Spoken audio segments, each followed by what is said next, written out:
Continuiamo il nostro viaggio all'interno del 6GP. Abbiamo ai nostri microfoni l'assessore allo sviluppo Fabrizio Manzolli. Taranto si riconferma in questi giorni la sua destinazione di città di mare attraverso la manifestazione, la regata dei catamarani F50 6GP.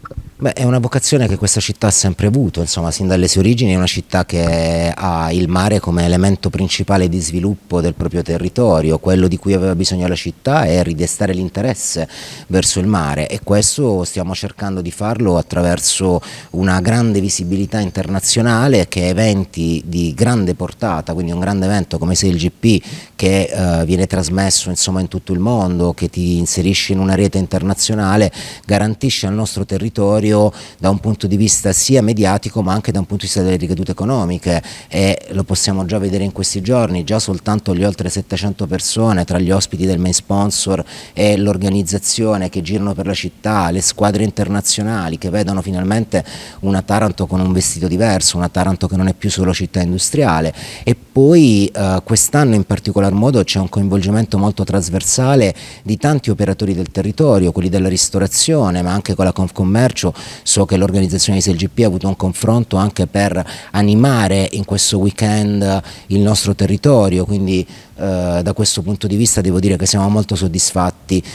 Come tutti gli eventi chiaramente ha bisogno ancora di crescere. Il primo anno è stato un test, questo secondo è già un rapporto più consolidato. Taranto tra l'altro si è mostrata veramente in tutta la sua capacità anche organizzativa, tant'è vero che nonostante i tanti interessi di altre città italiane per ospitare il Grand Prix italiano di SailGP, gli organizzatori hanno atteso che tornassimo, diciamo, in carica per confermare Taranto come tappa italiana della SailGP. E questo ovviamente ci rende molto orgogliosi, perché vuol dire che la città ha dimostrato tutta la sua capacità di ospitare grandi eventi.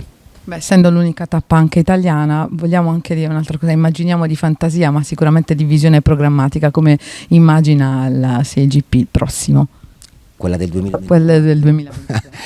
Beh, la immagino ancora più ricca, perché so che comunque ci sono tante ulteriori investitori che vogliono portare ulteriori imbarcazioni, quindi allargando il numero dei paesi partecipanti, quindi sicuramente è una manifestazione, tra l'altro cresce, e non è un caso che la maggior parte dei velisti che gareggiano in Coppa America gareggiano anche su SailGP. Avremo degli atleti di portata internazionale.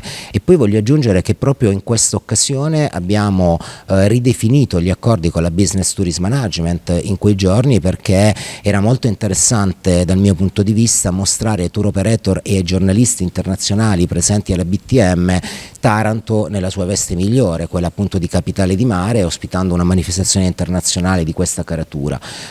Questo ovviamente ci aiuterà nella vendita della destinazione turistica.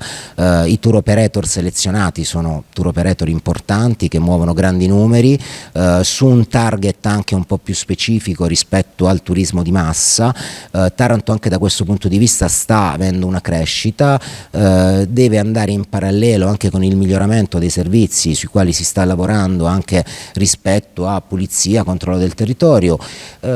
Un po' la cultura del nostro territorio deve ancora migliorare, però io sono molto fiducioso da questo punto di vista, perché i segnali positivi sono tanti. Il rafforzamento dei controlli grazie anche all'inserimento dei nuovi vigili urbani è comunque migliorato da questo punto di vista, c'è un po' più di accortezza, quindi è un po' un mix di elementi. Sono convinto che Taranto ce la farà e che saremo pronti per il 2026. Poi diciamo l'altra grande novità sarà quella delle BRT, che come voi sapete è già stata assegnata la prima linea, è uscito il bando per i mezzi da pochissimo. Credo che l'innovazione che stiamo apportando sul tema della mobilità cambierà radicalmente anche l'approccio culturale nel vivere la città. E ci dobbiamo abituare, insomma, a questi nuovi schemi. Purtroppo spesso le abitudini diventano una comfort zone, e anche quando proponi dei miglioramenti vengono sempre presi un po' con diffidenza dai cittadini, però è un momento importante in cui questi cambiamenti devono essere portati avanti a tutti i costi.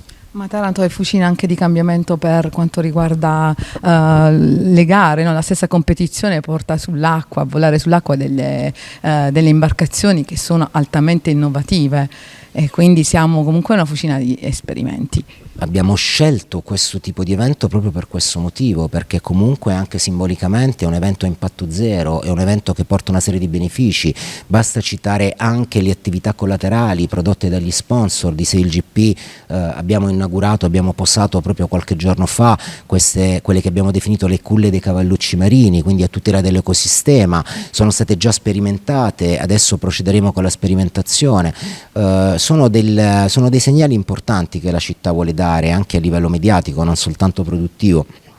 E sono segnali che, devo dire, stanno trovando un grande riscontro a livello globale, in Europa soprattutto, ma anche al di là dei confini europei, e su questo ci arrivano tante notizie, tante mail anche di altri partner internazionali che vogliono capire come stiamo facendo, vogliono partecipare e rientrano anche in quel concetto che dicevamo delle case dell'ecologia, cioè di portare avanti un concetto di One Health, dove fauna, flora e persone fanno parte di un unico sistema. E noi in questa città ne abbiamo un esempio, perché la presenza dei tanti cetacei nel nostro golfo non è casuale, innanzitutto per quelle che sono le condizioni generali, ma è possibile far convivere le attività commerciali, industriali e quelle naturali nel rispetto reciproco l'uno delle altre, e ce lo insegna il nostro golfo come fare, quindi dobbiamo soltanto essere bravi nel copiare quello che accade in natura.